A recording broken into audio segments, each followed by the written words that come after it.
Hey, what's up, guys? Welcome back to the podcast. I thank you so much for returning. And speaking of returning, today I'm going to take you guys to return to Haddonfield, Illinois. Me and my good buddy Cam Skip are going to review the 2018 Halloween movie for you. It was so much fun. And you should know this episode is spoiler-rific. We spoil the entire movie, for better or worse. So if you have not seen the movie or you don't care for spoilers, keep listening. If you haven't seen the movie, go see it and then come back and give us a listen. Tell us if you agree with it, for better or worse. We would appreciate the feedback. I really hope you guys enjoyed this episode. It was so much fun to do, as it is with Cam. You guys heard the last episode. You really loved it. We really loved it. We loved your reception. So much fun. So enjoy this episode. I hope you enjoy Halloween more than we did, and stick around to the end, please. You'll get a nice little Easter egg there at the end. Enjoy, guys.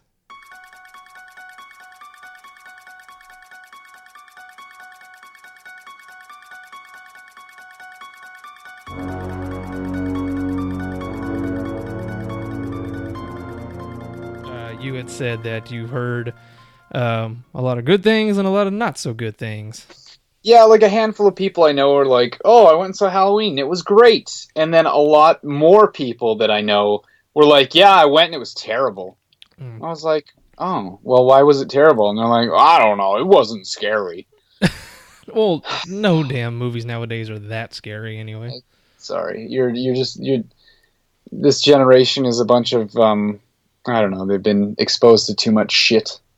Yeah. And they're just, the jump scare has effectively ruined horror movies. And what's defined as scary, that and gore. And actually, I was really worried. Like before the day that I was going to see the movie, I watched this video. Who was it? It was Good Bad Flicks, and they did a video on Blumhouse and how Blumhouse is effectively terrible because all of their movies include a jump scare, or a good majority of their movies. For like the final scare is a jump scare. Oh God. And then they make no sense. So I watched this and I was just like, oh my God, what if Halloween's terrible? So I mean, I'll say right off the bat, there is a lot of things I really liked and really enjoyed, and there may be an equal number of things I didn't enjoy. I gave my initial rating 4.5 out of 5. I may have to either bump it down from a half to a full star down after we talk about it, but we'll see where I am at the end. Oh no! Yeah, so and I got overzealous. Like right after I saw it, I threw up a picture on Instagram, and I was like, 5 stars. It was good. Yeah, see, that's exactly what I did afterwards. I was like, wasn't a masterpiece. It wasn't the first one, but damn, was it good. Well, that last scene really like stole the show, kind of thing, I think. But let's start. Let's start at the front here. Let's try to keep this organized, I guess. Yeah, I was gonna say. You want to start with like stuff we liked? Well, let's start with like the script. Like, did you like the story and how it was set up and whatnot? Yeah, it was weird. The whole beginning thing. Actually, I think the biggest thing that we need to, actually we'll fucking get to that later. But so the movie starts out and you get that opening scene in the mental institution. Are we doing a spoiler? Are we just like throwing spoilers around? Oh yeah, I'm gonna give a tag at the beginning. Tell people that like if you haven't seen it or if you're okay, because I'm fully like there's a lot of shit that we need to talk about and address in this podcast. Yeah. And anyway, so at the beginning at the mental institution, I had a bunch of there like always. There's a bunch of like younger kids that go to the horror movies or whatever. But as soon as that scene ended, with like everybody like the whole build up, and then it's just like he's holding the mask and everyone's going crazy. Yeah. And then as soon as like that cut out, and then it started like with the opening title, which was fantastic, by the way. I loved the pumpkin going backwards. Yeah, I did too. I like that. That was really cool. And of course, like the Halloween score, like the echoing back to the first film. Oh yeah. But like as soon as that title sequence started, the theater was just silent. Oh, wow. And everyone was just like into it. Oh, and I was like, okay. oh, thank God. I was like, okay, all right. So yeah, that got me really excited because they were doing that whole build up, and the music started swelling and everything, and then it just slam cuts to Halloween, theme kicks in, and credits are rolling, and you're just like, all right, now we're going, Yeah. There was some issues with the opening that kind of bugged me that you find out later why it was allowed. Like why was the doctor allowing them to just screw with his patient and let him, not yell at him, but he's basically yelling at him and trying to get a reaction out of him. Provoke him, yeah. And you're like, I don't think this doctor would let him do that. But then, you find out something later on that says, oh, okay, well, maybe he has no problem with letting him do that. You're right, and that's one of the big thing. That's one of the big problems I had. That whole doctor thing. Yeah, that. Oh my God, what were you thinking? Like what? That was definitely it. That is probably my least favorite part of the entire movie was that character. Like nothing against the actor, just that character did not need to be there. We didn't need a quote unquote new Loomis. No, I did find that very funny though. That line. Yeah. When Jamie Lee Curtis. So you're the new Loomis. Yeah, that was very meta, which was pretty cool. That's something we don't get a whole lot of in Halloween movies. Is meta. I was gonna say meta humor, but just meta in general, or humor in general. Well, that even goes back to the start of the film when we meet Laurie's granddaughter and her friends, and they're walking, and they make the comment like, wasn't he like your mom's brother or something, or like how did they phrase that, like yeah. And it's like, no, that's just something, some cracked out fan theory or something. Yeah. And I went with Brett Plaxton. Mm-hmm. And so we were chatting about it after the movie, and he was like, I like how they took a dig at the Rob Zombie movie by saying that. And I was like, well, that like in Halloween 2, that's kind of the big reveal, right? Like, so it was John Carpenter did it first kind of thing. Yeah, exactly. But it does. And I know that's something that people have problems with when looking at the original Halloween and Halloween 2, is that the first Halloween, it's just like Michael Myers is this boogeyman, and he is like just evil, and he's coming and killing people with no rhyme or reason. And then the second one kind of ruins that by saying like, oh no, it's like there's a reason he's doing this. He's not just like that pure evil kind of thing. Mm-hmm. And I think that was kind of, I don't know. I smiled at it when they made that reference, but I was also like, I don't know. I don't know about that one. Yeah, I know they wanted to, retcon everything after from 2 on. Well, from 1 on, 2 it doesn't even count. Yeah, yeah. Oh, I see what you're saying. Yeah, 2 on. Okay. No, yeah, even to the point where I guess they asked John Carpenter. They wanted to totally change the ending of the first film to where, like, I guess they rebuilt the set, the bedroom from the first movie, which is why apparently that the mannequin room at the end is the room from the first movie. That was the actual set, but then they redressed it to not resemble it so much. Right. But they wanted to refilm it where that they were either going to do it CGI or just have a lookalike Loomis come in and shoot at Michael, and instead of him, shooting him and Michael falling out the window, Michael was going to walk towards him and choke him to death. And that's how Loomis was going to die. And oh, that's so dumb. Yeah, and then that's why they were saying that that cop was the first responder and the one that apprehended him or whatever. That's what they were going to go with, but then John Carpenter was like, "No. Like I'll give you guys a lot of wiggle room, but don't change my original, which was good. I'm, definitely they went the better route with the podcasters opening and not that opening. Yeah. And the podcasters, can we just talk a minute about how unlikable these characters are? Like, and I think the moral of the story of Halloween 2018 is don't have a horror podcast because you're gonna get killed. So I'm pretty sure that we're not gonna be around for too much longer. Let's not go into public bathrooms anytime soon. Right? Like, yeah, no sketchy truck stops. Well, I mean, we should be okay as long as we don't go yell at some fucking serial killer mental patient. I Yeah, think that we'll exactly. be all right. I think we're fine, hopefully. But man, like, okay, she was a little more bearable than he was. Mm-hmm. Just because he was, I don't know. They both, it was so wishy-washy. Like, because at first he was like, oh, wait, who says, because one of them says, oh yeah, we're journalists or something. And then, because I think she says that, like, we're investigative journalists. And he's just like, no, we're podcasters. Yeah. But then he was like, we're trying, and then he's the serious one, being like, oh, we're trying to get to the bottom of this story kind of thing. And then she's like, we'll give you $3,000, like, if you'll talk to us. So it's like, who's supposed to be the comedic relief and which one, like, do you guys not know? Well, anyways, I was glad that they got gruesome deaths. It was great. And as a podcaster, what damn podcaster has a $3,000 budget to just be like, here you go, we'll throw this at you? You know, maybe they do a lot of product placement. I don't know. Maybe half of the podcast is all freaking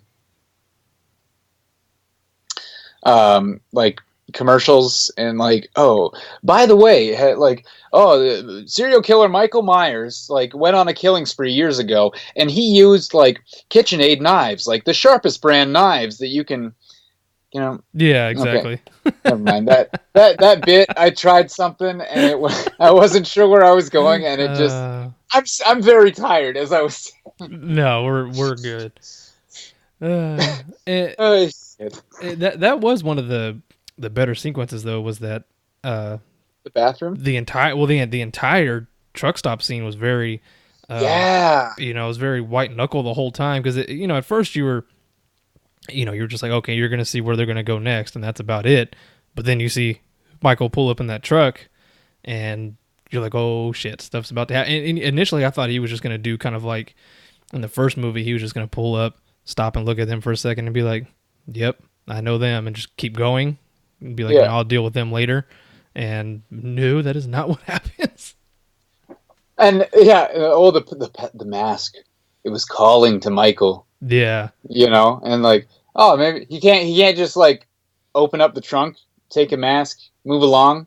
He has to kill every single person in that truck stop. I think the old lady knew something. That old lady that was sitting in the van. Oh, she could sense the evil.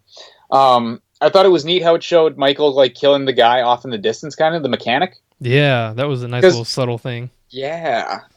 And then we already knew about the teeth. Yeah. Because that was in the trailer, right?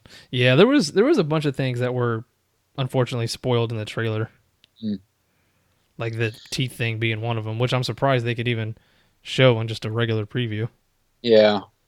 And then at least you got to see the aftermath of that, which was pretty damn gruesome. Well, I originally, like, I thought that they were going to be those characters that, they survive for a while, because it seemed like they were going to have a big, like, kind of a B plot going on with those characters. And I think that's kind of where the movie didn't really know what it wanted to do for a while. Mm-hmm. It kept on shooting off down these different, like, tangents, and then it's like, oh, no, let's wrap that up. I feel like this would have been a better, like, two-parter, but you can't. I feel, maybe this movie would just be better if it didn't exist. I'm sure a lot of people would agree. I don't know. I guess that their original plan, Danny McBride and David Gordon Green, their original plan was they had a sequel written out and they wanted to film them back to back, but either they or Blumhouse was like, well, we don't know how well the first one's going to do. Let's not waste money and film a second one if we don't even know the first one's going to do good. So I'm going to guess they just kind of condensed everything down into one movie, and I feel like you can definitely notice that because it seems very unfocused. Yeah, the disjointedness is very strong in this film. Yeah. Okay, so what do we get to? And then like everything just kind of happens like really fast, right? Mm-hmm. Because it's just like, here's Michael, and this stuff happens, and then oh my god, it's Halloween, and I did like how it didn't really pussyfoot around anything that was leading up to all the violence. It just kind of like started happening, and people started dying. Yeah, exactly. But it was like it was good and it was bad in my opinion, because like we already established that Laurie's a badass, and that she was kind of a psycho mother and raised her daughter like this, which was okay. We'll get to one of my favorite parts of the movie, in the cellar with her daughter. Oh, okay. I thought that was really cool. But we'll get to that in a little bit down when we get to it. So the script as a whole, do you think just it didn't hold up real well? Yeah. That's the thing about this movie is there's so many good parts, but when you step back and look at it as a whole, you're just like, like you said, they did not know where they wanted to go or what they wanted to do with this. Mm-hmm. And I noticed so many things. Other people have noticed so many homages to the other movies, but it's been so long since I've seen anything other than the first and H2O. So I didn't really catch a whole lot of the little homages, but there were a lot of things to me that were like, this is essentially the first movie all over again. The bus crashing and just him being back in Haddonfield stalking everybody, which, I mean, that's the that's the whole premise, right? Exactly, but I don't know, it seemed very heavily borrowed as opposed to influenced. Yeah. Well, one of the little homages that I thought was kind of neat, when you see a group of little kids running around, and I'm pretty sure I saw all three masks from Silver Shamrock from Halloween 3. I know that for sure I saw the pumpkin mask and the skull mask, and I think the witch mask was behind the kids. Mm-hmm. But it just happens for like a fraction of a second, and then Laurie starts waving her gun around, being like, "Get inside!" Oh, yeah. And then run away. So I thought that was neat, and I'm like, oh, that's the best reference in the whole movie. See, that's the thing, is I knew the reference, but I still have not seen the third one. I really want to watch the second one because it's been so long, and then I definitely want to watch the third one because I've never seen that one, and my girlfriend keeps telling me to watch it because it's so good. Oh, it's great. It is really great. Maybe they should have done a remake of Halloween 3. Let's be honest here. Let's just lay it. And just know Michael Myers. Let's just move on. Let's just say, hey, we're rebooting Halloween, and we're actually going to do the horror franchise instead of Michael Myers, because every time they tried, it seems to fall flat. Yeah, I think. And this movie is no exception. The more we talk about it, the less I'm liking this new Halloween movie. You see what I mean? There was a lot to like about it, but then there was equal parts or more to not like about it. Yeah.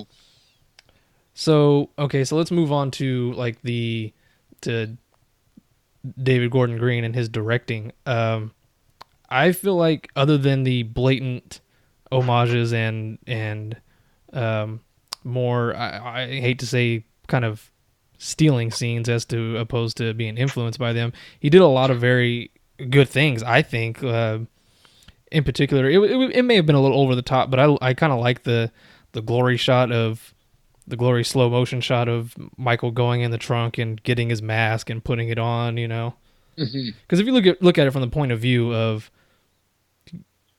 there's no other movies before this one except the first one, it's kind of like oh shit, he's back kind of thing, Yeah. Okay. And I know a lot of people had an issue with that, like just overdone, but I was like, like I said, it just gave you a sense of like, oh shit, we're into some shit now. And there was a lot of believable characters. Oh yeah, definitely. Like that weren't stupid. Because that's kind of a trope in horror movies, is that all the characters are stupid and they don't know what's going on until it's too late. Yeah. But I think a lot of these characters were like, oh shit, like there's a guy killing people. We should probably not hang around here, Mm-hmm. Even though there was a couple of those, some of the humor did feel a little forced. Yeah. I That's that Danny McBride influence, though, right? Yeah, and I was definitely I had heard that this movie had some much needed humor that is almost nowhere to be found in any of the Halloween movies, and so I was hoping it wouldn't be very besides the entirety of Halloween 4. Oh God, yeah. Ha! And I was hoping it wouldn't be so blatant and in your face. And the first time I actually laughed was when you see Judy Greer and the daughter and the husband, and he's doing the mouse traps. Oh, And I got and he peanut butter does on my penis. yeah. That one? Yeah. That was so like, where the fuck did that Yeah. come from? It's just like, and then, but at the same time, I was like, oh no, like, is it gonna be that kind of a movie now? Like, is it gonna? It was. I mean, luckily the jokes were few and for the most part far in between, just Yeah. enough to lighten the mood, but also be like, hey, we're also going to be a little cheeky in this one too. You Yeah. know? Like the scene between oh damn, I can't remember the characters' names, but the babysitter and the little boy when he's clipping his Oh, toenails. that was some of the best. Yeah, that whole exchange was so perfect. It was almost like it wasn't scripted. They were like, hey, screw with each other and go, you know? Yeah. And Oh. And I know a lot of people said that, well, for one thing, the shot of that same babysitter opening the closet or couldn't close the closet and then she opens it and Michael's there. You know, we already knew that was coming because that was spoiled for us in the trailer. And, you know, a lot of people said that that scare was ruined not only because of that, but because it was immediately followed up by a laugh by the kid going, oh shit, jumping off and running, you know? Yeah. Which I did laugh, but then afterwards I was like, you're not supposed to be laughing right here. They should have, because, you know, they already established that the two of them really like each other and, you know, they get along really well. So what I think they should have done to just keep it more scary was have him maybe not see her get killed, but have, you know, see her getting attacked and just kind of like screaming her name or something like that, just so you could feel bad. But instead you're kind of laughing as she's dying and you're like, shit, we're not supposed to be laughing right now. Maybe they did that because they knew that they ruined it in the trailer, and they're like, "Oh, it's a throwaway now." Yeah, So, let's throw something else in there. there was a nice homage though to with the boyfriend of the babysitter. Oh yeah, being How he was knifed up on the wall. yeah through the neck this time. Good God. Yeah, Jesus. This is probably I want to say the most brutal Michael's ever been, aside from the zombie movies, which I don't think you haven't seen either one or just part two. I haven't seen part 2. I've seen part 1 a couple times. Yeah. Yeah, I feel like this is the most brutal we've seen Michael since then. Well, yeah, the one scene he steals a hammer just so that he can go and bash the lady's head in so he can steal a knife. Yeah. Like I loved it. I thought it was great. It echoes that Halloween 2 when he just kind of sneaks in and steals the knife and then walks away. Mm-hmm. And then like she comes back and there's all the blood on the thing and then goes and kills the girl next door. But in this one it's just like, nah, he's just going house to house killing everybody.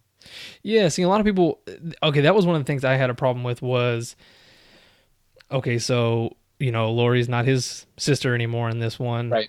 So, what... Is he just returning to Haddonfield to kill because that's just what he is? He's just a killing force? I have a theory about this. Mm-hmm. So there's the scene with that doofy guy where he's talking to Michael and he doesn't realize that it's not the neighbor guy when they're stuck right before he gets killed. Uh-huh. He's like, do you ever like a girl that you don't know how to talk to her or something? And I'm like, maybe it's a love thing. Like maybe Michael is in love with Laurie and they're like drawn to each other almost. It's like kind of this perverse something that's bringing them together. Yeah, I did. I did like how he said, you know, I think he said, don't you ever just like a girl, but you just can't have her or something like that? Yeah. Because she was the only one that got away in the original, right? And maybe... Yeah, I think so.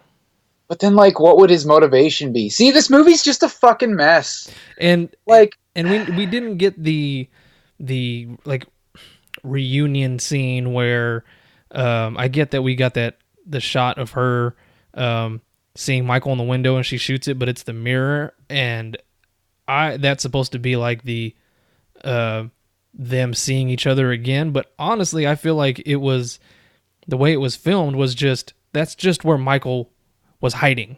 You know, he wasn't seeing her for the first time in 40 years. He was just happened to be hiding, and then he's like, what the fuck? Somebody just shot out the window. You know what I mean? Yeah. Well, I mean, he could have been looking at her through the mirror down there. True. And this is like, I don't know. They're trying to say like this movie is is a mirror of what this movie could have been, of the sad. It's a reflection of what the series has become, and it's not good. And I don't know. I'm just trying. I take a lot of English courses this semester, so I'm trying. And I do like the little. Or maybe they're just like, hey, fuck it. Watch. He'll be there, and then she'll shoot at him, and it'll be a mirror instead. Oh, that's genius. Write it down. That's more likely. I do like how they kind of did a inverse of it's her looking up at him, whereas and him looking down at her. Whereas in the first movie it was the opposite. She was looking out of the house at him. Mm-hmm. I thought that was just a nice little play on it right there. Okay, well maybe that's why the mirror's there, because it's a reverse. Oh, there you go. What we're seeing there, we came full circle. We came around. That's it. Podcast done. We figured it out. We've cracked the code. Blumhouse, we know what you're doing. Yeah. And maybe it's just the way it was filmed that it just seemed a little not, just not as, I was gonna say uplifting. That's not the word, but just not. It didn't pack the punch it should have for them seeing each other for the first time in 40 years. Because she does, she shoots the mirror, and then isn't he just gone? Well, then he walks out, and then like the cop is running down the stairs as she's like chasing him around the house, and then I think she clips him like on the arm. Yeah. And then he just like walks away, mm-hmm. and then she gets spooked by the cop and like punches him in the nose or whatever, hits him with the gun. Yeah, and it's like, if that's why is Michael here? Is it to attack Laurie? Like, is this supposed to be like, why isn't there more to that scene? It seems like it's disjointed, and it just, they throw it away. It's like, oh, this is the first time that they're reunited. Like you're saying, here's the reunion, and we're not ready for it yet. Here, move on. Yeah, I think it would have been better if he was just gone. Like they shoot him in there, and then like all of a sudden he's gone again, because it's just like that shape thing, right? It's exactly. Where he's there and then he's gone. Yeah. Yeah. But no, they had to throw in a little, I don't know. And I mean, it's got to be just that thing of they established he is a man, but more so he's just a force of nature, and that's just what he does. His force is just to kill people, Just keeps going. Just keeps going. One of the things I really did like, though, was that may have been my favorite part in the whole movie. I have to watch it again to verify this, but I think my favorite part of the whole movie was that one shot of when he runs into the kids and then walks down into the house. You follow him through the house. He kills the lady. You follow him back out into the house as he stalks. He stands there where the kids are getting in the car. Yeah, and then walks into the other house, walks to the side of the house, kills her, and then you see him come back out, and we follow him back out on the street again, and then it cuts away. It's like a good 2.5, 3 minute shot, and I don't know, I just thought that was really cool, because I feel like it's something we don't get in Halloween movies, is just a nice, long, continuous one take. Yeah. Yeah. I feel like that was really good. That was a very David Gordon Green thing to do.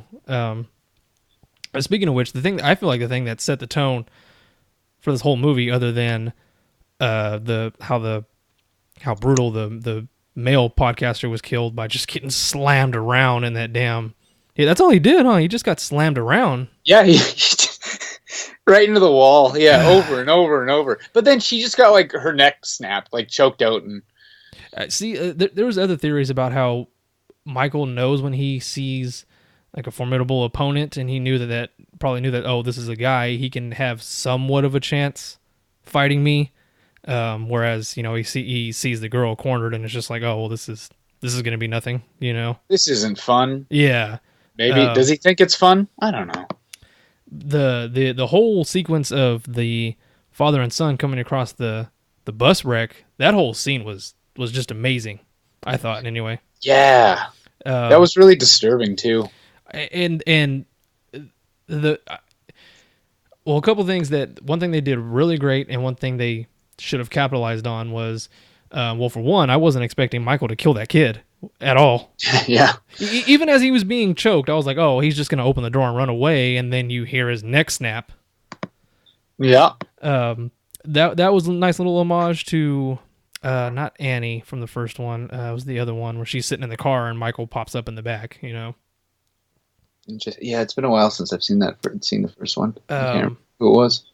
And I knew that was coming as soon as the kid got in the car. I was like, oh, Michael's going to be in the back. And I don't know what kind of sound they use for the jump scare of it, but they should have done it, and they should have done the piano stab, that dun when he grabbed him, but they didn't. And I was like, oh, okay, well, they're not going to recycle sounds and music from the first one. And then the next scene, they do another scare, and it's that piano stab or the stinger, the little synth, Yeah. And I was like, oh, why didn't they totally? I mean, they're already lifting scenes from the original. That's what they should have done with that kid, is have that sound play, because it would have been a direct scene from the first one.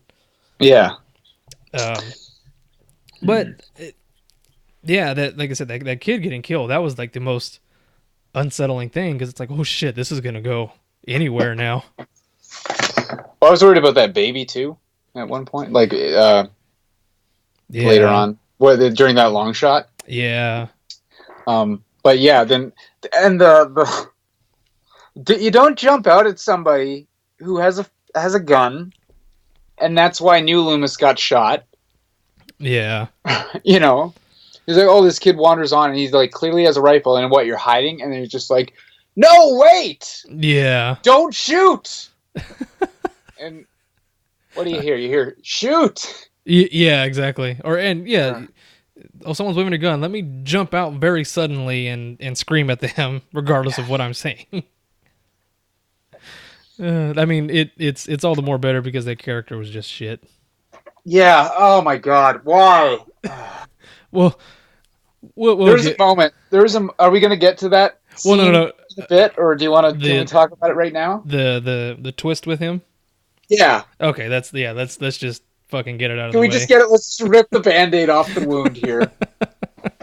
I honestly thought there was a split second while I was watching Halloween, and I let myself understand that this movie was terrible, and I actually thought for a minute that for the last half of the movie, we weren't going to have Michael Myers. We were going to have New Loomis wearing the Michael Myers mask. Oh, God. Killing everyone. And I'm just like, what is the,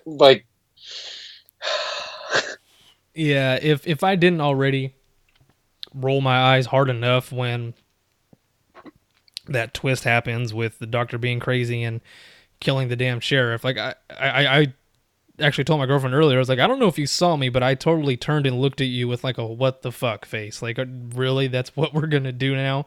And like I said, if I didn't already roll my eyes hard enough with that, when he stood up wearing the mask, I was just like, oh my God, this character just keeps getting more and more annoying and pointless. Although I will say the device of, even though that was a little old guy, and the fact that he threw this 6'5" or however big Michael is in the back of that car with no problem is beyond me. But wasn't his arm still in a sling too? It was, wasn't it? Yeah, I did not even think about that. No way, because there's no way that he could have done that. A perfectly strong, healthy person they're gonna be able to do it, but it's gonna take them about 10 minutes to get them in there. But when he started dragging him over towards the car, I was like, oh no, she's gonna be trapped in the back seat with him. That's pretty damn scary, and that creates a little bit of claustrophobia. But what was kind of dumb was he chucks the mask back there, and it's just sitting in between the two of them, and she's talking to him the whole time. But then the next time she looks, he's awake with the mask on. It's like, wouldn't you have noticed him looking down and being like, oh, hey, there's my mask. Let's grab that and put this on, Yeah. The back seats aren't that big. I get she was leaning forward and talking to the doctor and whatnot, but... And then the fact that Michael's like, oh, well, I'm going to kill the person driving and just totally ignore this person sitting next to me. But then again, maybe it goes back to the whole, this person isn't a formidable foe thing, you know what I mean? Yeah, but then... wouldn't he know that it's Laurie's granddaughter if we're getting, very... If they're calling each other and, the bloodlines, and I don't know. This whole thing is fucking dumb. This whole... Why did you... Bradley, why have you ruined Halloween 2018 for me? Well, had I directed it or wrote it, it may have been a little better, but maybe not by much. Let's remake Halloween. Yeah. Remake Halloween 2018. There's those people on Kickstarter that have raised or trying to raise $100 million to refilm The Last Jedi because they hated it so much. That, you know what? I like The Last Jedi. I do too. So suck it, people. Yeah, let's not go down that shitstorm. Yeah. Okay. Well, I feel like we're okay. Well, I guess let's just keep going with the bad. I was gonna say let's mix in some good, but I guess let's just keep going with the bad. It's okay. So, I guess we'll just skip right to it. Well, a couple things actually is I didn't care for how the dad or the husband was taken out. Well, you'd think he'd be a little smarter than that. Exactly. Like he seemed like you said, he was one of the few people that's like, shit is not going right. Maybe we should, even though he was kind of not going along with it to begin with. But once shit got going, he felt super emasculated. You could tell because it's like, you're like, what are you doing in my house? Mm-hmm. Like, put that gun down. Give me that gun. This is my house. I can protect my family. It's like, clearly you can't. Exactly. You're. I thought that was a really good scene when Laurie scares the shit out of them and is just like, you have no alarms, you have no locks. Okay, here, take this gun. No, I'm taking the gun. So I mean that was kind of a bummer, just because I mean even though his character was a little bit on the dumb side, he was still one of those people that it's like, well, he is being reasonable in a sense that nothing has happened yet, so.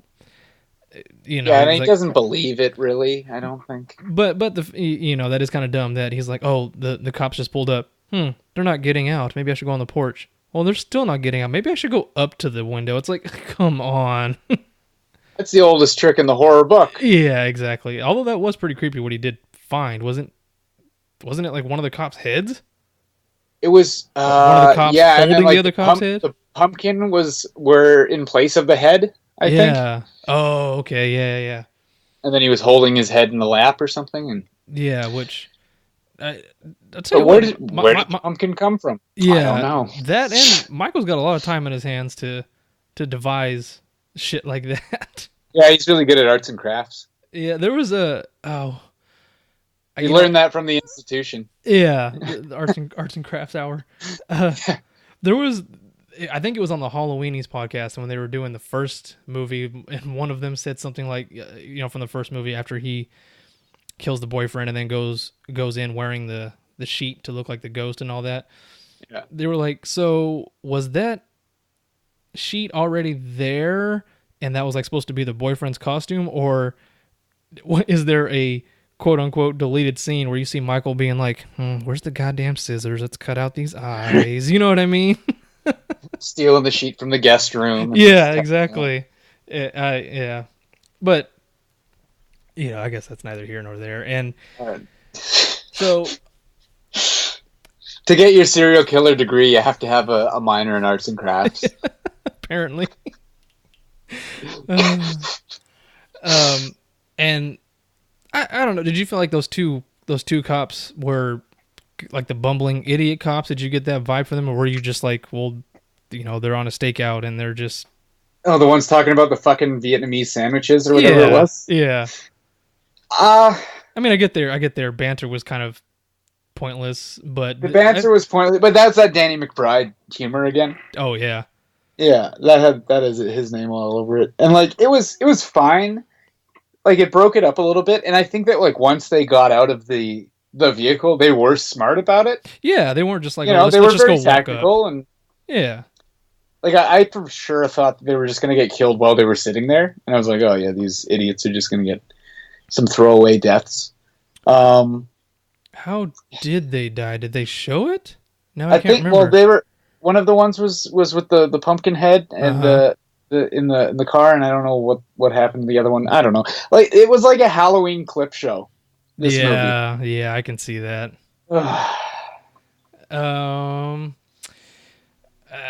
Okay, I guess jumping to my last bad thing, unfortunately, is the final, like, 2.5 minutes. Oh, you didn't like that, eh? It's been so long since I've seen the second one, but even I remembered that that's how they ended. The second one was with Michael being on fire, but at least in that one you saw him on fire, whereas this one, it's the shot of him staring up, the flames are coming towards him. Cut away, cut to them running, cut to the house burning, let's cut back inside. Oh, where'd Michael go? Like, He's not there anymore. supposedly, and And then you stayed for the after the credits. yeah, which I like. And then the breather was there from Student Bodies. Yeah, right. Call back to the last episode we did together. I was just gonna say that's what I'm all about. Let's call the callback, people. And then the zoom in, or the focusing on the granddaughter holding a knife in her hand, which what is that supposed to symbolize? Halloween 4. Oh, that echoes that. But that in that one it was Laurie's daughter. Mm-hmm. I think that I don't know. Like this is just a big clip show of a mess. Yeah, that's what I thought. Yeah. Okay, so you didn't like the last little bit there, but I think that my favorite scene was in there somewhere. Mm-hmm. And that's when Laurie's daughter. Who played her again? Judy Greer. Yeah, Judy Greer's character. She's standing at the bottom of the stairs. Yeah. And she's got her gun out, and she's like, "I can't do it, mommy. I can't do it. Like, I'm scared." And like, as soon as Michael steps in the frame, she's like, "I fucking gotcha." And yeah. No, that was really good because I didn't see that coming at all. No, and then like all of a sudden, Laurie's standing behind him, and like, "Happy Halloween, Michael," and then starts like knifing him. Gets thrown off.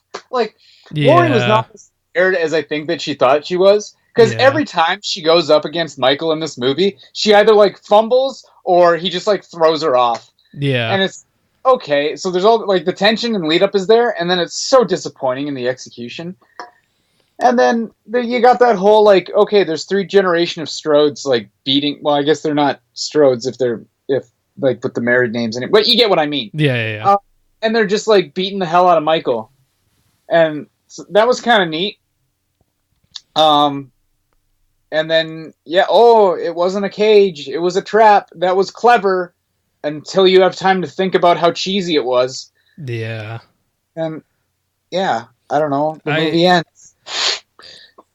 I just feel like if this is supposed to be the end of, I feel like it was marketed as this is the end. We're going to end this with at least... Laurie's, I don't know. I was gonna say they could throw in a little side note and be like, oh, at least on Laurie's end, it's over, but we're gonna keep going. But I feel like it was supposed to be like, no, this is it. We're ending it. This is done. We're over with. But you didn't get that satisfaction. You're like, oh, no. Halloween 2 coming next year, like as soon as it ends, Yeah, it's just like I felt really cheated. I did. Well, I mean, now I feel cheated. When I got out of the movie, I'm like, yeah, it's everything I wanted from a Halloween movie. Because it was a Halloween clip show. It gave me everything that I wanted. Exactly. That's what a lot of people are saying was it's kind of like The Force Awakens. It's just very pandering. They know what the fans wanted, and you got it, but not very well. Yeah. It was... I would have been happy with the ending had they just shown Michael catch fire, and if you wanted to make it scary and not funny by like showing him flail around on fire, he could have just been staring at Laurie the entire time he's burning. Like you can see the mask melting away from him because he's on fire. That would have been unsettling, but instead you just get the, oh god, the fire's coming towards him. Where'd he go? Like some trap, Laurie. Like what the? Is there a way he can get out? Is there? Yeah. Is there somewhere he could hide? He probably hid the gun cabinet. I bet that was nice and secure. Nice and fireproof. Just climbed all in there, got a little warm. Maybe burned his footsies a little bit, and then just waltzed on out and was ready to breathe heavily at the end of the credits. And I feel like it would have been a more satisfying ending, albeit maybe a little over the top, was when she said, "Oh, it's a trap." I thought they were all just gonna go fucking Rambo, and each one of them was gonna have a gun and just start unloading on him, which would have been a little more satisfying because you would have known, oh, this sumbitch is dead, Yeah. as opposed to the ultra ambiguous ending, but I guess it's not so ambiguous with the breathing at the end credits, but I still want to feel like this is the end of it, and that breathing was just kind of a little send-off, like his last breath maybe or something. I don't know. Oh, it could be. I mean, I think that the way that this movie has played out, it might have killed the franchise for another 10 years. Yeah, but it's going to come back without Jamie Lee Curtis, and it's going to be about either the daughter or the granddaughter, which I feel like they might be setting it up for the granddaughter. Yeah, and I don't know. What if, like, can we get some different Michael stuff? I don't know. How many movies can you make of just, like, a dude coming to kill people? And, like, now is he going to focus on them because they got away again? Like, there's too much. There's too much left ambiguous, and I don't like it. Yeah. Well, okay. Well, speaking of Michael, I guess, and being the whole clip show thing, I guess let's move on to, like, I guess the kills. We already established that there was a couple brutal ones, whether it's because it's very violent, like in I think is the podcasters the first deaths. Oh well, no, I guess the people at the truck stop were the first, but I mean these are the first people. Well, no, the son and the father that come upon the crash. But I think that's. Oh yeah, that is first. Because then he takes the truck to the truck stop. That's right. Okay, so and kills everybody. Yeah, so then so you already see the people that he's killed in the aftermath of the bus, but then he kills the kid, and that's when you're like, holy shit! Like this, either this Michael is pissed or he just doesn't care. I mean, he doesn't care, but he's just like, fuck it. If it's in my way, I'm gonna kill it. You know? And. So, like I said, that to me, I would rate the kid at least as the most shocking death and surprising one, because, like I said, I was like, oh, well, it's a kid. If they do kill him, it's just going to cut away, or you're going to find out later on that someone's going to say, oh, yeah, he killed a kid, too. But no, you see that kid get strangled and his fucking neck gets snapped. Yeah, that kid's dead. Yeah, he is dead. And, like, but bravo for making the kid very progressive, for making him a dancer. That's me applauding. Right on. You don't want to go hunting with your dad because you want to dance. And that was a weird little thing to throw in there, but at least it was like I get like people can do whatever they want and kind of thing, but it felt so forced the way that they put it in. Yeah, and I'm just glad they didn't at least go the route of the dad being like, I don't know why you like dancing so much, you damn fairy. Like he was just obviously he just like, okay, you can dance, but like, come on, you like on the weekends, like, come on, old man, like spend time with me, kind of thing. But at least they didn't make him an asshole about it. Yeah, and at least they just made him dead. Yeah, see, that's what happens, Dad. Well, he was kind of an asshole because the reason they were out there was because his dad wanted to be out there, right? Yeah, exactly. So effectively, his dad first deaths are awarded to the father, not to Michael. I'm sorry. Damn fathers. Right? Halloween 2018 is about daddy issues. All the fathers die. I mean, isn't his dad the one that rips the mask off him in the first one? Yeah. And then... Like, you little bastard, I always knew there was something up with you. Take off that clown getup. Yeah. So then the next set of deaths, I think, was at the truck stop, and we already established that whole sequence was very well done, especially the kills too. I think that the worst one was you don't see it, but like the most gruesome aftermath was the till attendant. Yeah, because his jaw was like messed up, and of course that's where all the teeth came from. Which he had plenty of time to rip out some damn teeth, apparently. Yeah, well, I think he just did it in one go. Oh, he just like shoved the fist in the mouth and like broke the jaw or something and yanked it down and like just tore it out. Yeah, something like that. Which I will say, Michael was pretty damn strong for being 61 years old or whatever the hell. Yeah, he sure is. Maybe that's all he does is arts and crafts and lift weights at the institution. And it's funny because a lot of people were saying shit like, well, if he's this strong, he could have easily broken out of that minimum security facility he was in because they were moving him to a maximum security facility. But it's also like, just because he seemed that way, that he's chained to a giant anvil. For all you know, he's sitting there with those chains pulling up on him, just building up his damn muscles, Yeah. or something like that. I feel like you could throw that in there, but maybe that's just searching for a reason. And maybe he's been sedated the whole time, and just recently, like, the doctor chose to switch his meds, or the doctor knew that would trigger something, or maybe he was like, hey, the 40th anniversary of that time I went and killed all those kids is coming up. I should probably get my ass in gear and go and do that again. Yeah, or the doctor's feeding him steroids on top of his whatever Yeah. it is, There's a whole number of unanswered questions in this clip show. That is for damn sure.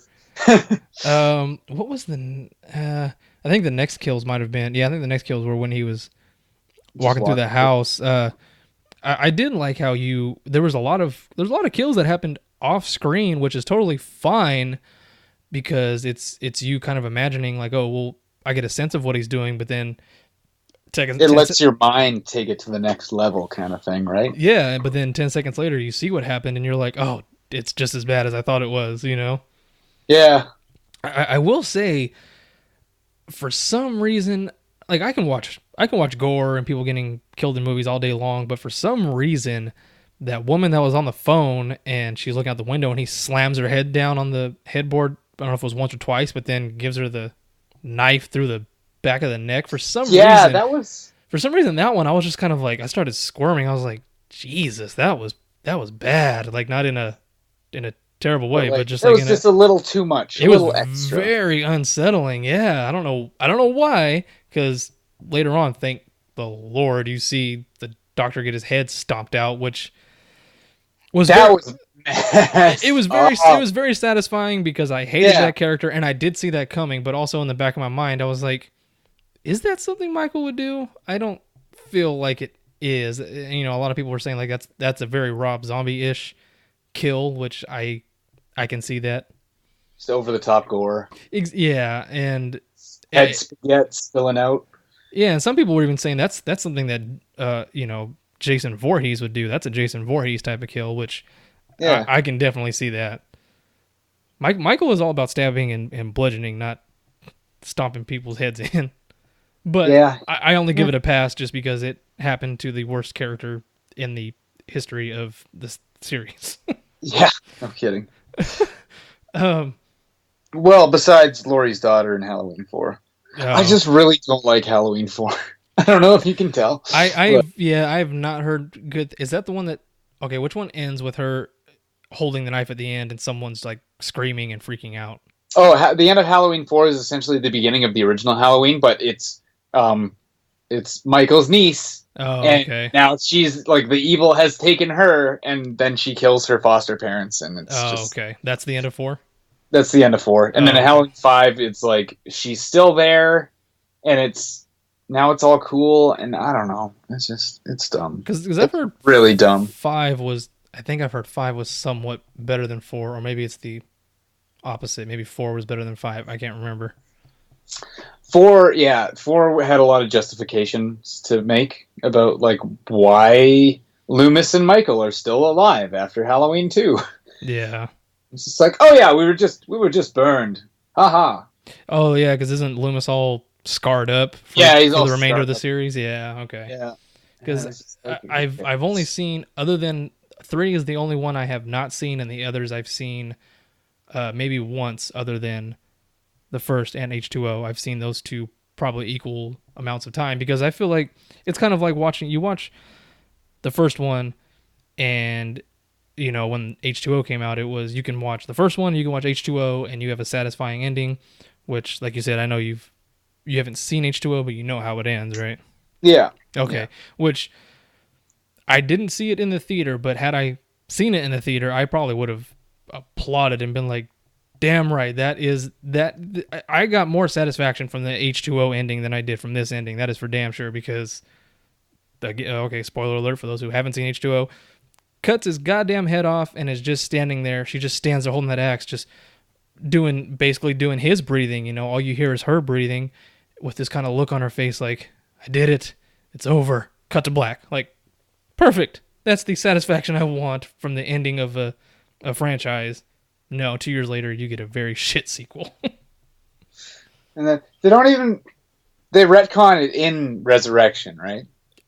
Yes. They don't show it at the end of H2O. No, where it's like, oh, yeah, it wasn't actually Michael. Yeah, that's the opening of Resurrection. They're like, she's like, oh, I thought one of the nurses is like, oh, I thought she killed him, and then they kind of cut back to H2O, and she's like, no, he swapped places with the paramedic, and it was the paramedic she killed, and that's why she's in this insane asylum. And it's like, well, that's dumb. Exactly. It's like, but apparently there was always something in the contract for H2O of saying, yes, you can have it make it look like there's this definitive ending, but it's not the end. In the next one, you have to put something that shows he didn't die, which, like I said, had they just classic horror movie. Had they just ended with H2O and you got nothing up until at least this point, because at some point there was going to be more, it would have been fine. But like I said, I got much more satisfaction from that ending than this one. It's a nice bookend on it. It finishes it. Like it's... Yeah, exactly. Whereas, like I said, this one, you start getting that sense of, like, yes, we're ending. Okay, now we're very ambiguous.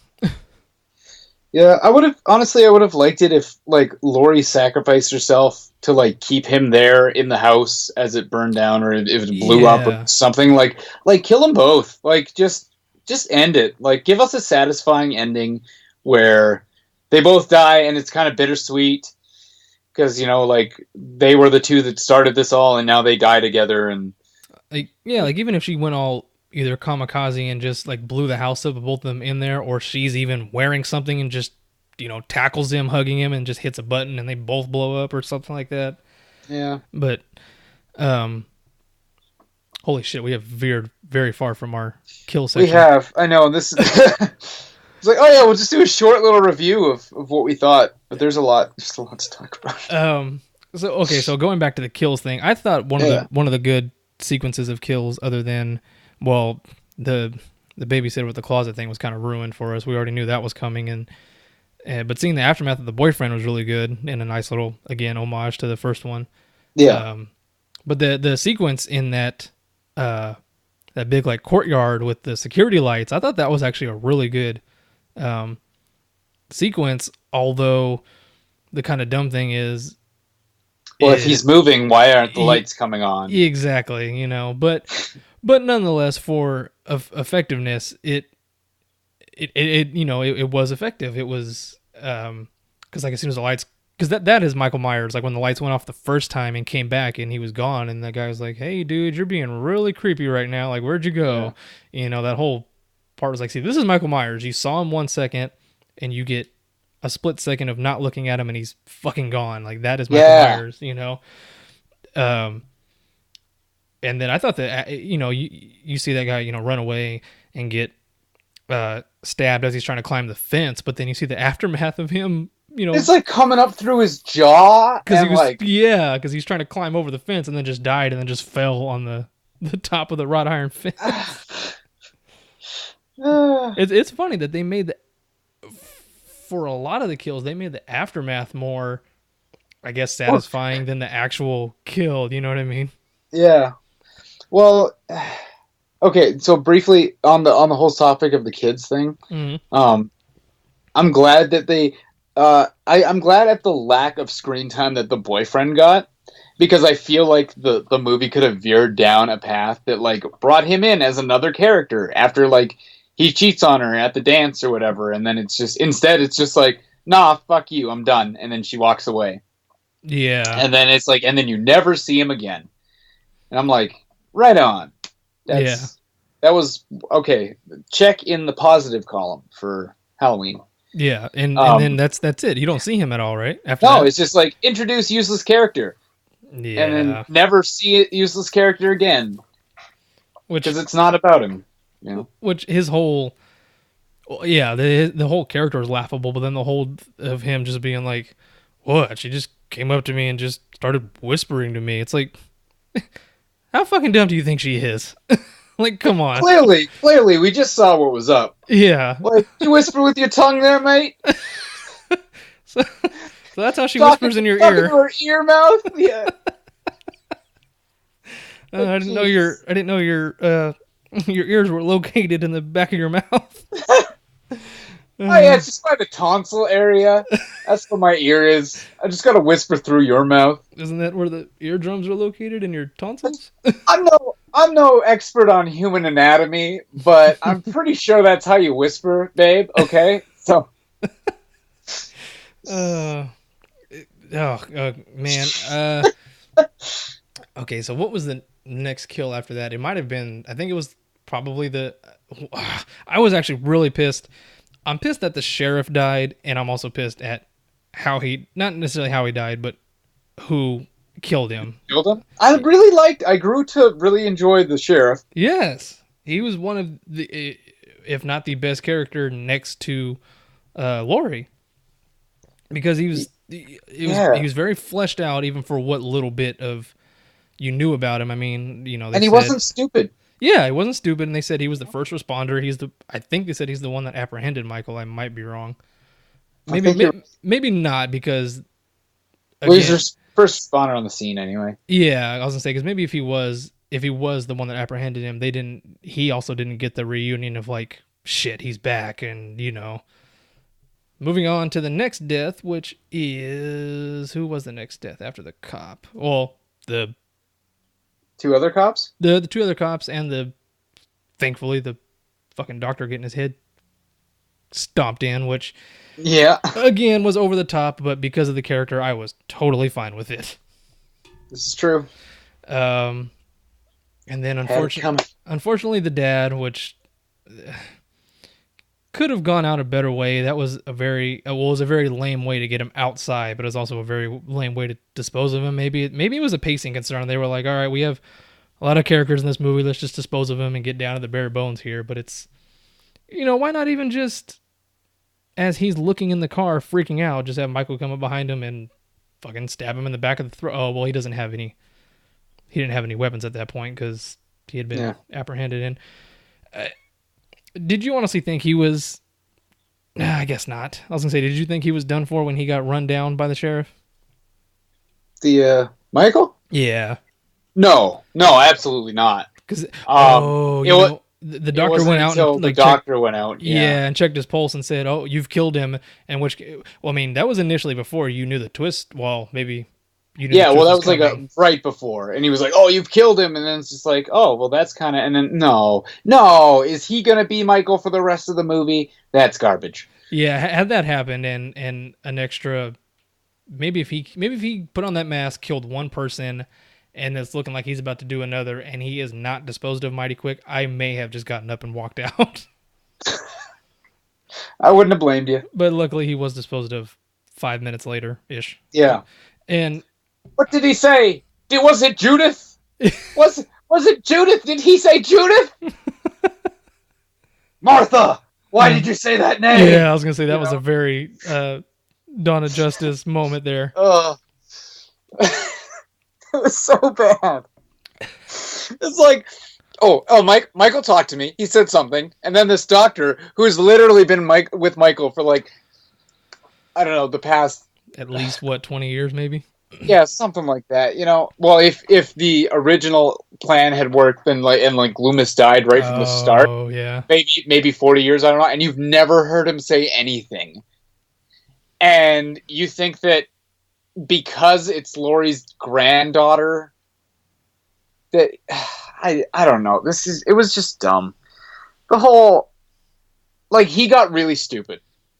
Oh God, yeah. Stupid at one point, and then because Michael crushed the seat forward. Is that how that originally went? And then she jumped out around him to get up. Yeah, because he was kicking in the gate or the screen between them.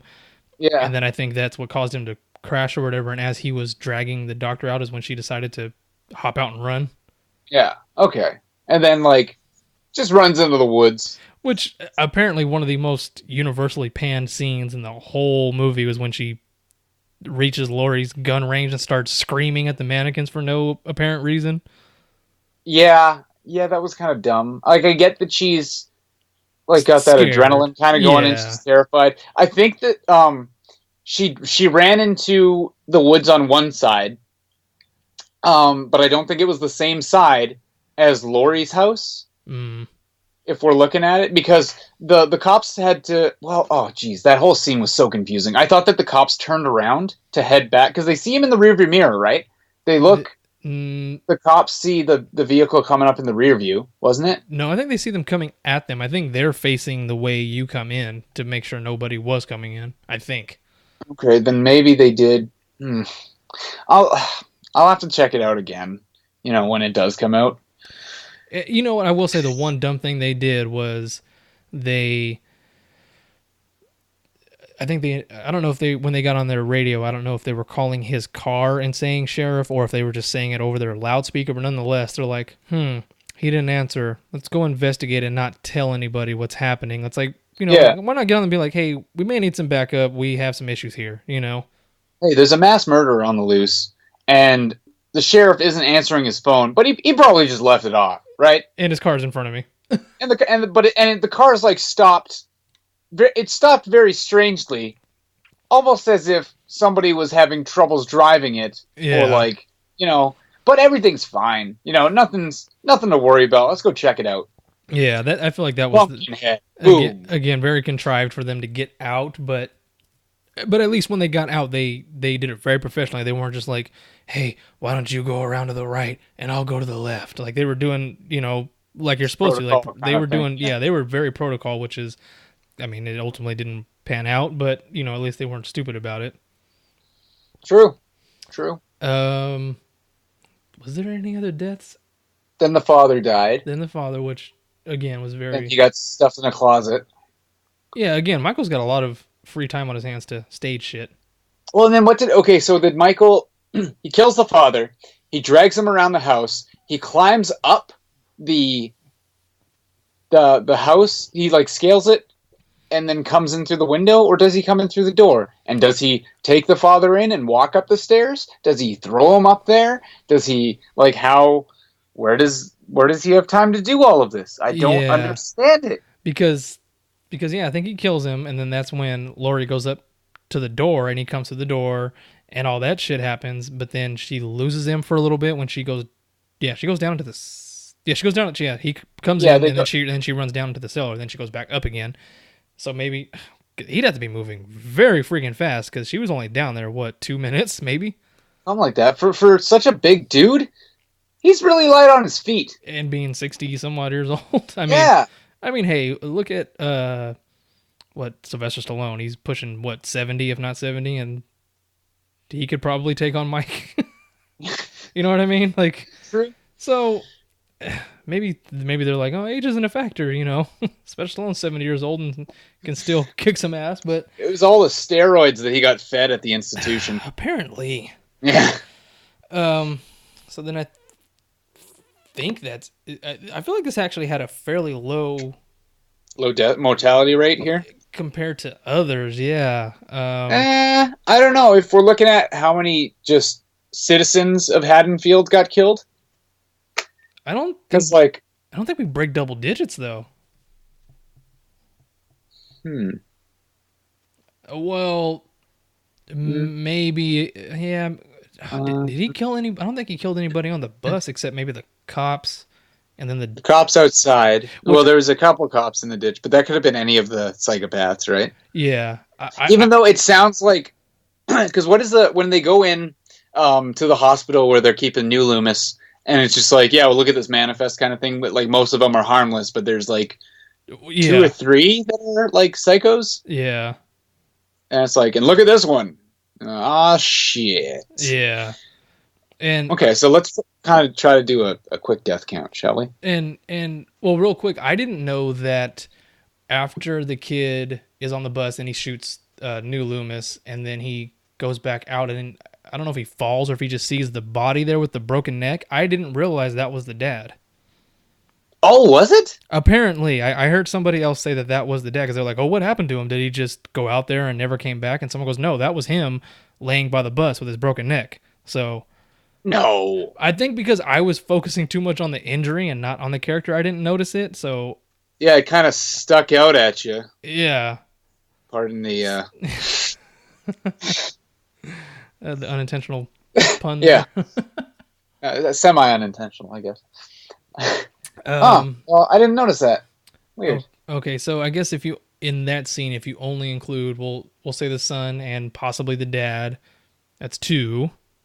Uh, the podcasters would make four. The two people at the we might break 10. The two people was there two At the get I at the was truck there. stop, that was Yeah, six. The two people on the one shot, oh damn, it's eight. The the boyfriend two boyfriend and the babysitter. and the babysitter, okay, that's 10. And That's then 10. Yeah. the Um, the um the the two friend, cops because we can't wait. Which friends? the friend that got killed Oh, with the one friend. Yeah, the yeah, yeah. security light, so that's 11. Yeah, the two cops, that's 13. The dad is 14. And the new Loomis. New Loomis, that's 15. Holy shit. Okay, there's more than I think thought that's then. yeah, 15 kills. Damn. All right, so there's more than I thought. Maybe it's just because it was the whole, you saw the aftermath thing. Yeah. Did he only kill two people during that big montage? Because I know there's the two hit knife, and then there's the hammer kill. And then the lady in the window. No, lady in the window. That's the two hit knife.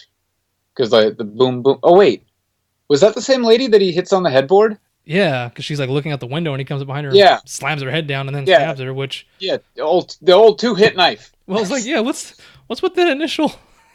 The initial head bashing? Why not just grab her hair and like he did and just clink and that's it, you know? Yeah, just stab her. What did she do to get an extra gruesome death? Gotta get all theatrical with it. I guess so. Jeez. Who knew Michael Myers was a thespian? Yeah, no shit. Well, I mean, hey, not speaking for 40 years, you'd probably call him the best method actor of all time. I guess so, yeah. All right, well, I guess that's it for kills. I guess now we'll just move on to, real quick. I guess we'll just say, we'll move on to like characters and performances, which as we said, a lot of the characters were just, here's a character and you don't see them for an hour and then you see them for a minute and we just get rid of them again. Yeah. That's what the majority of them were, with the exception, obviously, of Laurie, which in any movie she's in, even if she's only in it for 10 minutes, I'm looking at you, Resurrection, is going to be the best part of the movie. Oh, yeah, always a stellar performance. Oh, God, yeah. Especially like the... I really like the whole scene where she shows up at dinner and like kind of has the freak out or whatever, and then like the mom's kind of like, hey, like, this is, you got to stop doing this kind of thing, and that kind of really hit home for reasons that I don't have to discuss on the podcast. Yeah. But like, yeah, it was real, and like I've seen that kind of stuff before.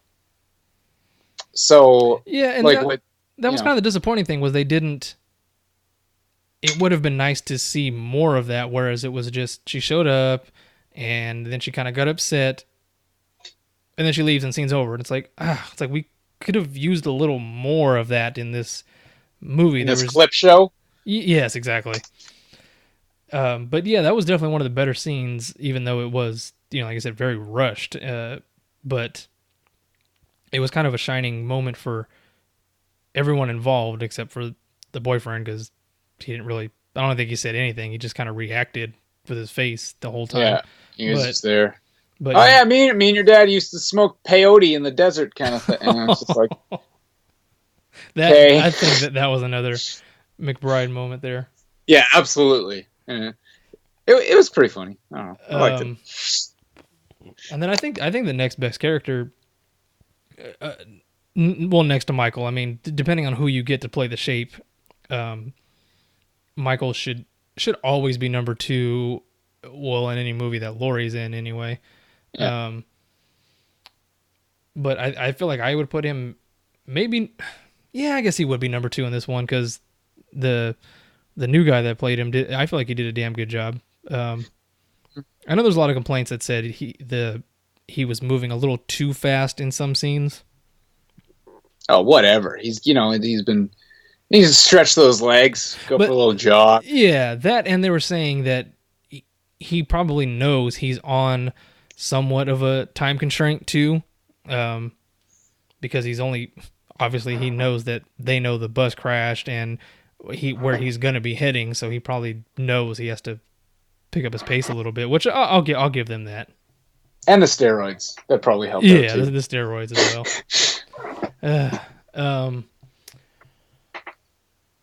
And then I think I put the sheriff at number 3. Yeah, I liked him.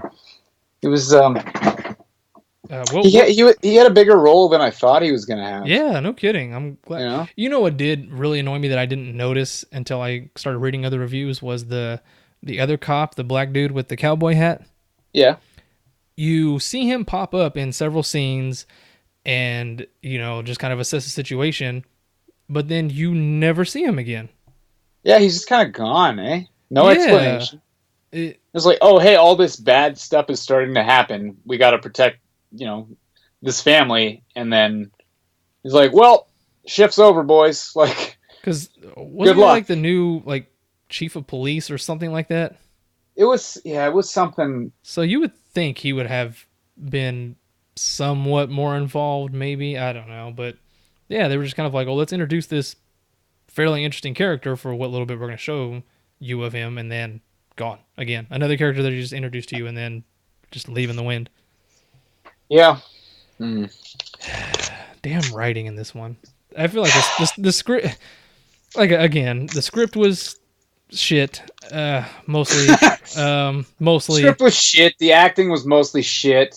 Save for Jamie. The pacing was kind of shit. Again, that's the thing it's looking like this movie is just shit. Well, that's the thing that pisses me off so bad was there were so many great moments, but then again, you step back and look at it as a whole, and you're like, "Fuck, what happened?" We're gonna post this, and everyone on Instagram who I've talked to so far that have loved this movie. We are going to get crucified, Bradley. Probably, but you know what? Either that or they're going to be like me, because I listened to another review and was like, you know what? They hated this movie, and I agree with 98% of it. That should mean I hate the movie too. But some of them have said they've gone back again a second time and, fully knowing what to expect. They watched it again and was like, you know what? It wasn't that bad. It was a fairly good sequel, but I'm still sticking with my original rating of 2.5 or 3 out of 5. I won't give it any more. I won't give it any less. I'll keep it the same, which, like I said, by the end of this, I might have to knock it down maybe half to a full star. The longer we talk about it, the more I don't like it.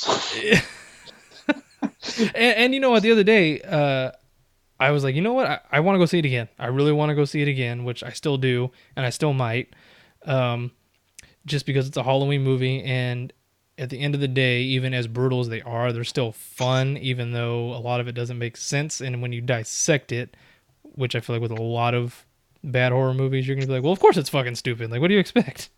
It's a horror movie. It's Which is bad. Which is a not a good thing to label horror movies as. Just because it's a horror movie doesn't mean it can't be well written in the case of... Right. Unfortunately, you haven't seen it yet, but in the case of Get Out, just...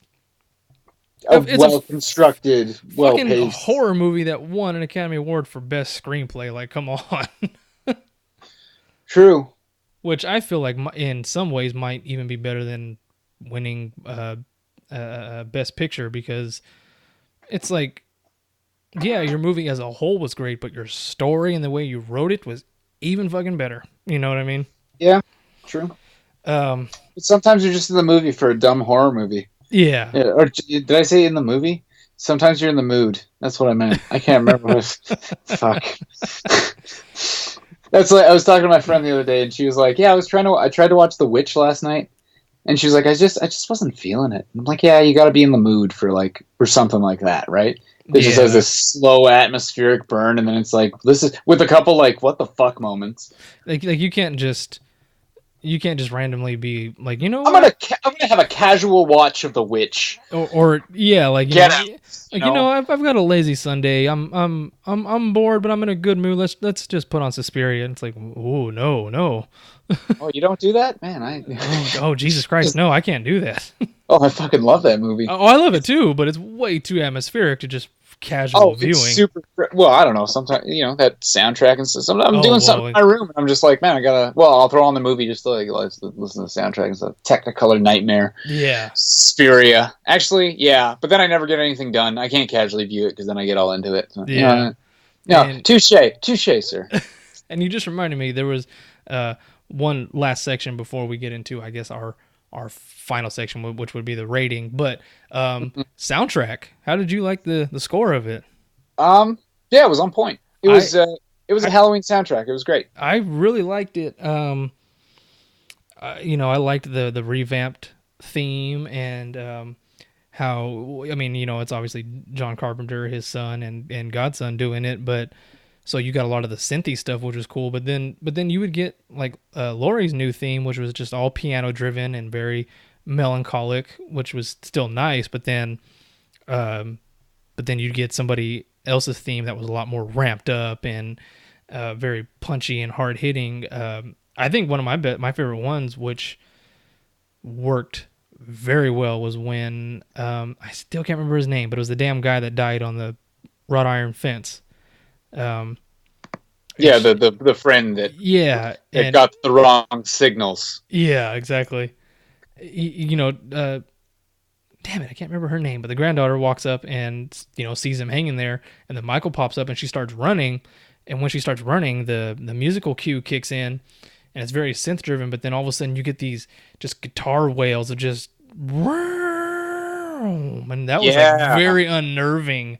I was like, oh shit. That, I don't know, to me that was one of the best musical cues, aside from I'm always a sucker for like the opening as a good example, ramping up a scene, just building tension, and then you just slam cut into the theme. And yeah, like that was like ooh, yeah, you get your blood going on that one. Yeah, it's like if you weren't sure you're watching a Halloween movie. Yeah, make sure that you know this. We're gonna give you this. It's Allison is the granddaughter. That's what I was gonna say, but for some reason it didn't sound right. And because I'm just looking at a list of the cast here. There was, PJ Souls was back in this movie. She was apparently she was the teacher. Yeah. Yeah.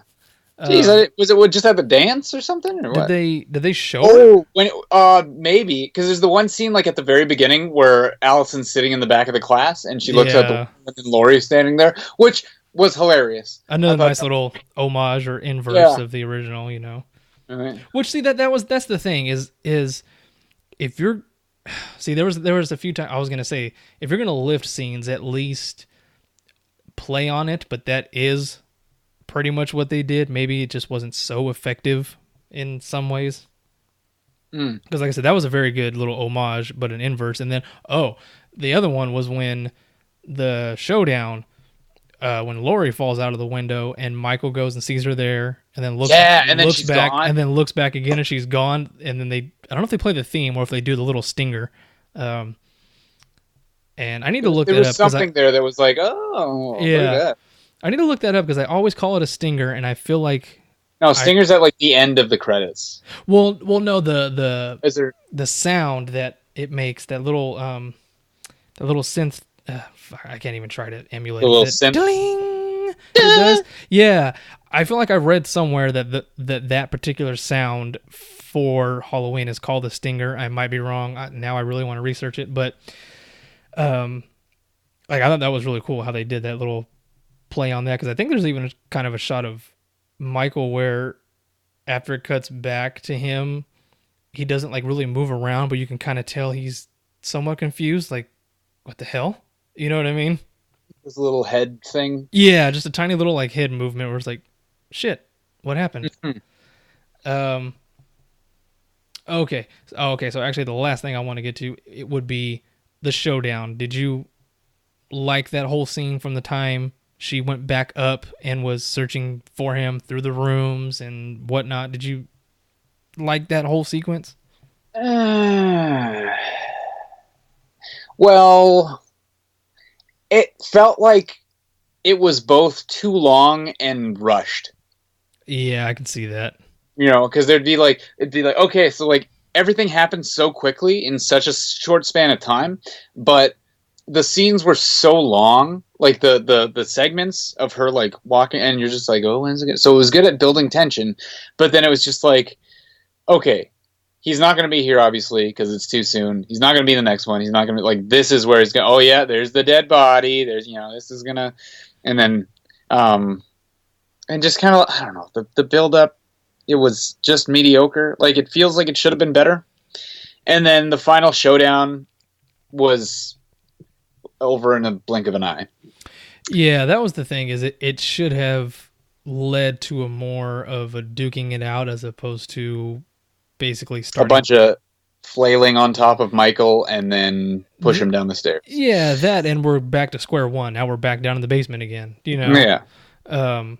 Although I will say initially the first like 2 rooms she searched, I wasn't expecting him to be in, you know, the first couple rooms, but nonetheless, I didn't realize that I was like white knuckling it for the first couple rooms. I was like, okay, this is pretty damn tense. Like, you know, you're waiting for, I think it was just more the anticipation. You were waiting for something to happen, and then it did, and not in the way you're expecting it. Like, because, you know, she sees the closet and then has that, I don't think they show a flashback, but, you know, she's kind of having that flashback of her hiding in the closet. Yeah. And that was because it was the same room. Exactly, which... Oh, shit! Very full weird. Circle, you know. Quick! In the first room that she goes into, the her daughter's room, friggin' Karen's room. Mm-hmm. The dollhouse, that's the Myers house, right? It's like a replica. I was looking at it, and the whole time I was just like, I'm pretty sure that's the Myers house. Like, I'm pretty sure that's so familiar. Like, and what an on the nose like reference kind of thing, right? if there wasn't enough already. Yeah. Yeah. And I did like that, you know, she fortified that house, but for some reason, her locking every room the way she did seemed over the top, even though you already knew she was like prepared for something like this, but it still didn't seem very genuine, I guess. Yeah, and then say, okay, what next? Like, what now? Yeah, it just seemed very like almost like a video game in a way. Yeah, clear the room. Yeah. It's like, move on. Well, what is he gonna do? Is he gonna like? He's gonna jump at you and he's gonna run away and go into a different room, and then you have to go back and find him in a different room. Oh, but he can't because you panic room to the room. Yeah. It was kind of dumb. And I don't know if I'm giving them credit or not for this, but in that final room with, for whatever damn reason, all those mannequins are in there. You're like, oh, in your mind, you're like, oh, he's hiding behind those mannequins, but they wouldn't do that. That's too obvious. Holy shit, he is hiding behind the mannequins. You know what I mean? Yeah, God. And like at first, because it doesn't make sense now, but at the time I was like, whoa, Michael took all those mannequins from the shooting range and put them in this room. And I'm like, no, like, clearly she has more mannequins than that. For whatever goddamn reason, she's keeping them in the house. I don't know. The movie was such a trip. I was sitting there like, I don't know what to expect. Yeah, exactly. You know? Ugh, terrible. And then, and like a couple times I'm like, hey, is that Michael? Nah, that's a mannequin. I'm like, oh, but he's gonna jump out of there. He's just chilling. It's gonna happen. Waiting for the right moment. And then he does, and then the movie's over, and then whatever. Yeah, okay. I don't care. I'm over it. I feel like, yeah, we've already... Well, I feel like we've more or less heard how I felt about the ending. Were you satisfied with the ending as a whole, or not satisfied with, like, finishing their storyline? I liked bits and pieces of the ending. I didn't like how it left it open-ended. Because I was really hoping for, like, a solid ending. Like, exactly. Come on, give us something. We've waited 40 years, and you're not gonna... Like, well, we're not... You know what I mean? We didn't wait 40 years, but it seemed like this was gonna be, like, the big... This is the Halloween movie to end all Halloween movies. Exactly. I guess it's supposed to be like the big finale. And then it was just... It was just limp. It just underperformed. I don't know. It did... I went out feeling like, yeah, that was good. And then I sat on it and I was like, yeah, that was okay. And now that we've been talking about everything, I'm like, yeah, that was shit. So, I'm not really happy with it. I mean, there's worse Halloween movies. Oh It God, was better. yeah. It was better than Halloween 4. So And it was that's far better a than win in my book. Halloween Resurrection. That's for sure. Everything's better than Resurrection. Well, I Yeah. can't say for sure. I own it, but I haven't watched it. So.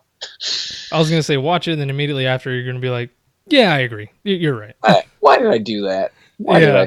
I want to say quick that so Allison's boyfriend, the Mhm. dickhole Cameron, Uh-huh. my name is Cameron. I was gonna say, was that his name? I don't even remember. Yeah, his name was Cameron, and I remember like thinking about this like in the theater. I'm like, oh great, like My name's in a movie, and I'm a fucking douche. It's like, oh hey, check. Well, at first I was like, oh nice, like Cameron's Allison's boyfriend, like right on, like do your thing. And then I remembered, I'm like, usually every other Cameron besides me is a complete douchebag asshole, and like this is just from personal experience and people that I've met through life. Not all of them. There are some exceptions to the rule, but mostly when I meet another Cameron, I already know what to expect, and I'm like 9 for 10. Like, and so I'm just like, damn. Yeah. That's Why did, That's no. like how I feel about, well, specifically in like Stephen King novels. I never come across another Bradley, and when you do, in the case of It, there's a Bradley in there for about 5 pages, and he's one of the losers clubs. He just happens to hang out with them for 5 pages, and he's a little shit. Like they cuss at him, and he's like runs away. I'm gonna go tell my dad on you guys, and it's like, what the? Come on. And then from what little bit I've read of Doomakey, I haven't finished it, but I've read like a quarter of it. He recalls a friend named Bradley, and all of a sudden he's like, but he died 25 years ago, and it's like, son of a bitch. Like, come on, man. Yo, King, what you got against Bradleys? Yeah. That's okay. I don't think I've found a Cameron in a Stephen King book. Have I? None are point. I don't think so. Yeah, I don't think so. But to your point of most Camerons that you've met that are assholes, I've had a friend named Cameron since 6th grade, which was in, dear God. Oh, no. 2001. Still talk to him this guy. Still talk to him. Is he an asshole? No, one of the nicest guys you will ever meet, which is, thank God. Okay, he's one of the good Camerons. He's one of the good Camerons. And if we are out there. And if you've ever seen 10 Things I Hate About You, Joseph Gordon-Levitt's name is Cameron, and it's Joseph Gordon-Levitt. When does he play a douche? That's true. Yeah. Well, he's good. Although good guy. I like him. I was gonna say, bringing this home, Joseph Gordon-Levitt was in Halloween H2O. Oh shit! Yeah. Brought it home. Boo! All right. So I'm gonna go cry because I just realized that Halloween 2018 is not a good movie. So final ratings. Do you do out of 5 or out of 10? We probably shouldn't do out of 5. Let's do out of 10. I don't know. Books I can do out of 5. Usually with movies I do out of 10 because it's just a little more complex. Yeah, I can see that. I usually do out of 5, but with movies, I guess that makes sense. Like with IMDb, they rate theirs out of 10, so that does make sense. Okay. I think we initially said a good solid 8 out of 10. Said like, yeah, solid 8 out of 10. That is not the case anymore. Okay, so if we're gonna go out of 10, then I think I might ramp it down to, again, there was a lot of great things. Like the whole truck stop sequence was great. The whole bus crash sequence was great. I really liked the one take shot following him through the houses. That was really good. Mm-hmm. Some of the death scenes were good. Some of the most of the deaths were really good. Most of the death scenes were good. Yeah, the soundtrack was good. Oh, soundtrack was really good. The great characters. Some of them, like the banter between the kid and the babysitter. That whole scene was really good up until unnecessary joke when she's dying. Oh, I think he actually says, "Oh, fuck this," and he runs out. It wasn't "oh shit." He was just like, "And fuck this." And they did keep going with it. I still think if they then he runs out of the house and he's like, "You gonna be next?" You know? And see, okay, if they had kept it, like I said, maybe made it a little more emotional. She starts, getting attacked, and he like screams her name or something and starts crying, and she tells him to run, and he does. Like, okay, that's very impactful. But then when he gets downstairs and tells the guy, like, like, you go up there, you're gonna die. Like, that would have been a nice little just release 30 seconds after the scare would have happened. That would have been a nice little tension breaker. But then you go right back to it again. Whereas you got two jokes or two laughs 10, 15 seconds apart. Yeah. But nonetheless, I feel like the humor was much needed, and for the most part it landed, other than this exception. Most of the ending was good, again, except for the final 2 minutes. It was very underwhelming. I know a lot of people like, oh, ending was shit, whole movie was bad. To me, not in this case. Like I said, no, it's about the journey. Yes, exactly. It was a fun clip show. Yes. So I was gonna say maybe I'll give it a 6.5, but maybe I'll be generous and say that nonetheless I did walk out feeling like, you know what, I still had fun watching that, so I'll give it a soft 7. Okay. I think I'll go with a hard 7. All right. I think I'll be generous. I mean, that's coming down from an 8 probably, like we were saying. Yeah. And I thought I was considering giving it a 7.5, but I think that's a little too much. I think 7's good, because 7 would be like, when I was in high school and I got 70 on a test, I was like, hell yeah, feeling good. And like, passing. That's passing. That's not something you should be proud of. Yeah, but, especially with a Halloween movie. Yeah. That's been hyped up to this degree. Yeah, and I think that was a little bit too much. Like, it was hyped up so much. And everyone's just like, oh, yeah, and it Blumhouse's name's on it. It's going to be fantastic. I'm like, well. And nonetheless, I was going to say, but nonetheless, it was a fun journey to get here. Like, you're like, all right, we got Jamie Lee Curtis back, and, Blumhouse is going to do it, and holy shit, it's kind of a curveball, but, Danny McBride's going to write the script with 2 other people, and fucking Superbad's David Gordon Green is going to direct I'm sorry. He directed, God damn it. Did a couple of Eastbound and Downs. Yeah, I think he did. Now I want to say, I think he did Adventureland. I thought he did Superbad. Maybe I'm wrong.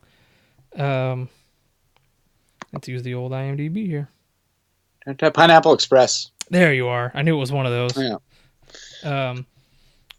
So, that was kind of another curveball, but I feel like still a welcome one. It's like, all right, well, he's established himself as a good indie director, and I feel like an indie eye would be a good thing for the series. But again, he didn't bring a whole lot of his originality. He was just lifting shit, which a little unfortunate. But like I said, at the end of the day, I still walked out and was like, you know what, the problems aside, it was still a fun movie, and I will watch it again, and I will probably buy it on Blu-ray when it comes out, because I still enjoyed it, and I will probably still enjoy watching it, faults aside, which is why I feel like if the faults really were extremely detrimental, then I would have dropped this down to a 5, maybe a 4.5, but it's not that bad. It's not that bad at all. This isn't 4 or Resurrection. That already should give us a pass. Yeah, exactly. Do you think there's going to be a lot of deleted scenes on the Blu-ray? Well, apparently they said there was a alternate ending that was more or less the same. Apparently, if you go back and watch the trailer, there's a quick shot of Laurie and Michael like duking it out on the front lawn, which was how the original ending, where the original ending was going. I think they said it was basically the same thing. They kind of beat him down and incapacitate him, and then hop on that truck and go. And it's more or less the same thing. So you kind of get to the same place, but how you got there was different. But apparently it didn't test very well. So then they reshot it to him supposedly burning. Maybe. Yeah. Who knows? Which, if she fortified that place the way that they made it seem, there's no way he could get out of there. But they're going to find a way. Unfortunately. I'm telling you, he's going to be in the fucking gun cabinet. He's going to be hiding. There's got to be some nooks and crannies. There's going to be a fire blanket just ready to go. Yeah, it's like, oh, well, all right then. Laurie stocked this place well. Yeah. Who knows what she all had down there? At some point, it's like, you know what? I like your thinking. I kind of like you. Maybe I'll wait another 40 years before I come after you. At which Oh, point we'll jeez. both be 100. Halloween geriatrics. That'll be that. Yeah. Chasing around in wheelchairs. Oh, jeez. Oh man. Please no. Please no. Well, I'm apparently they're already working on a sequel. So Of course they are.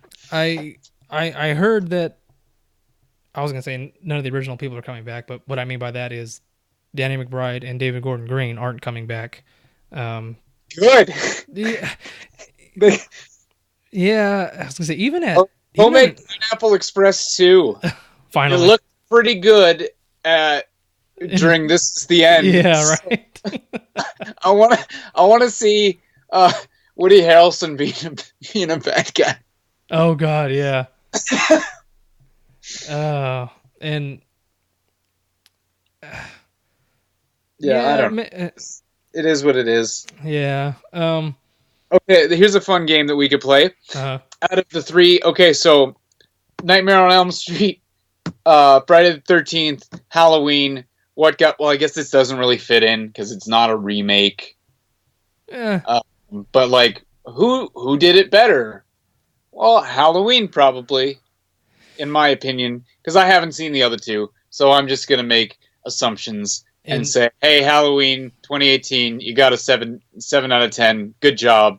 You could have done better. See me after class. Study your homework. yeah. Study the source material.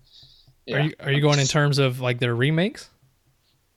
Yeah, but then I was thinking, it doesn't make sense because like the Rob Zombie one would have been a remake more in the same vein as those ones because they all came out around the same time. And I did really like the first zombie movie, but I still think I would put this one. This one is probably, from what I remember, because like I said, it's been so long since I've seen 2 up until H2O, but I think I would put this one third. And your favorites? I would go original, obviously, and then H2O because I really liked it. I just like that it was really short. It was like a little over 80 minutes. It was just real lean and mean. You didn't have room for like character development other than Laurie, but again, that's why you're here, you know. Yeah. And again, the ultra satisfying ending in that one. And then the third one, and then I'd probably put Rob Zombie's first one. I haven't seen the others, but I feel like I would put Rob Zombie's number 2 at the very bottom, which really pissed me off because I have his page liked on Facebook, and he posted an article saying like, "Oh, here's some more love for my movies now that the new one's out," and it was from Yahoo Movies, and they were ranking all the Halloween movies. Resurrection was number 11, as the worst. I was like, okay, I expected that. Halloween 2, Rob Zombie's Halloween 2, was the number 2 spot, which I could not freaking believe. Yeah, but that's because nobody uses Yahoo. That was my point exactly. I was like, this is... It's probably like Rob Zombie, Sherry Moon, and like, I don't know, the guy who played young Michael in the first one, and they all went and voted, and that was the lineup. I feel bad, I can't remember his name, but I met him at the Calgary Horror Con. Oh shit, really? This year, yeah, he was there, so I got him to sign my DVD copy of the first Rob Zombie movie. Oh, that's pretty cool. They had a good grouping of Halloween people because PJ Souls was there, and I got a picture with her, and then she signed one of my VHS copies. I have the TV cut of Halloween, so they like a couple extra things. I haven't watched it yet though, but I'm sure it's whatever. It's the same. Yeah, from what I hear, it was just basically it is to fill time. Like I know there's a scene of Loomis talking to, like, I don't know what it was, the board of directors of the sanitarium, telling basically what we already know: Michael's evil, don't release him, this and that. And then apparently they filmed Laurie's part because there's a part where she, I don't know if it's Annie or just one of her friends, comes over to that Laurie's house and talks to her for a couple minutes again just to fill time.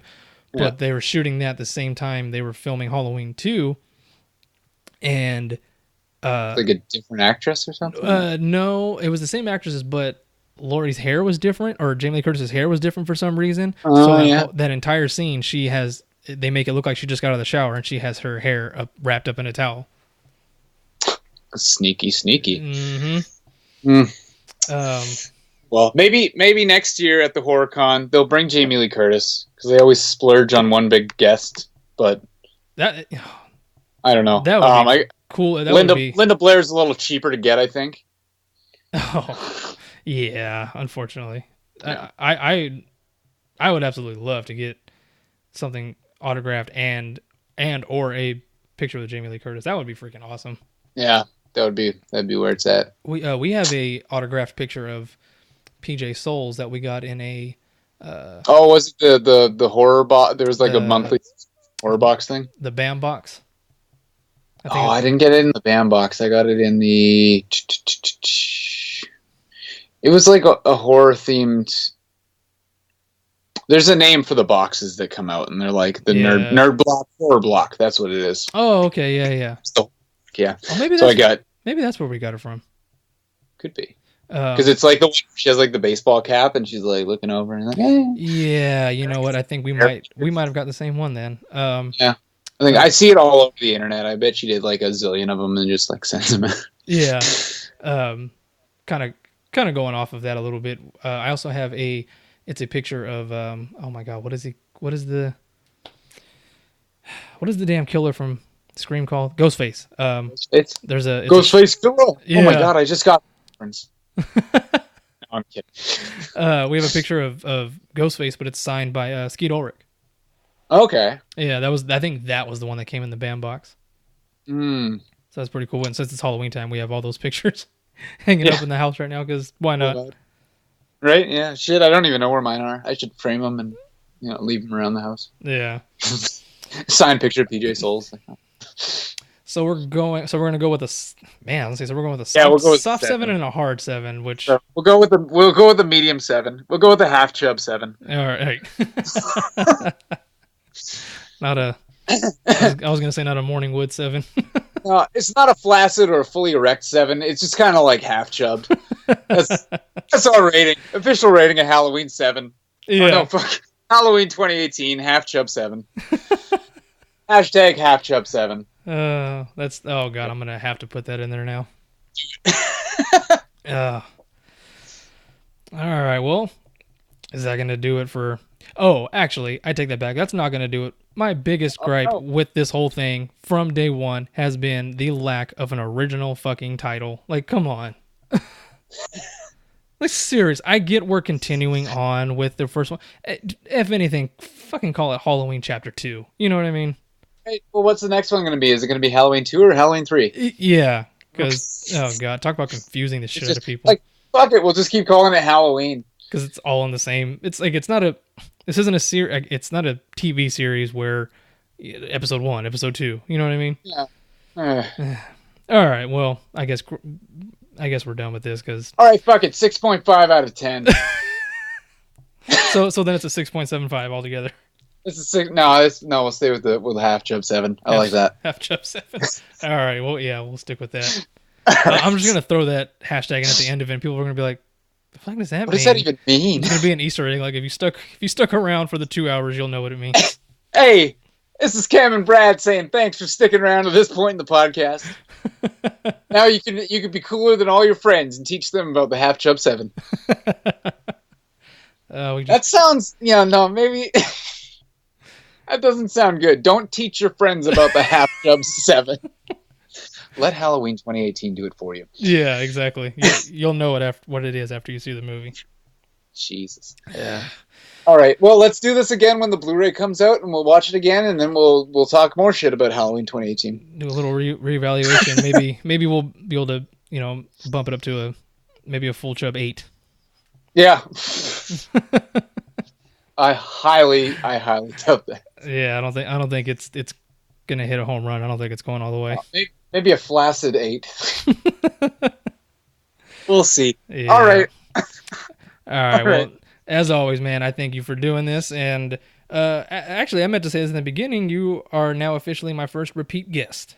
Oh, all right. Fuck yeah! So, Feels good. And if I've said it already in the past short little episode I did, but the reception of the first episode with you and I has been just off the charts, which I'm so happy about.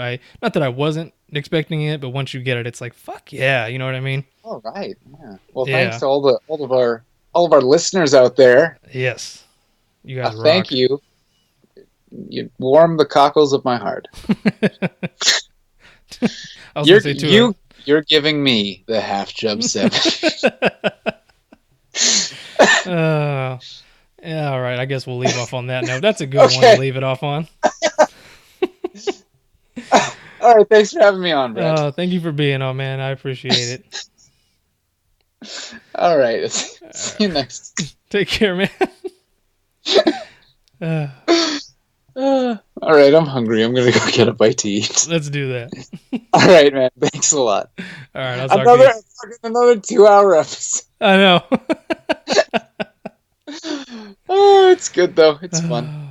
Longest outro ever. I love it. All right, man. I will talk to you soon. It's good. Thanks, man. All right. See ya.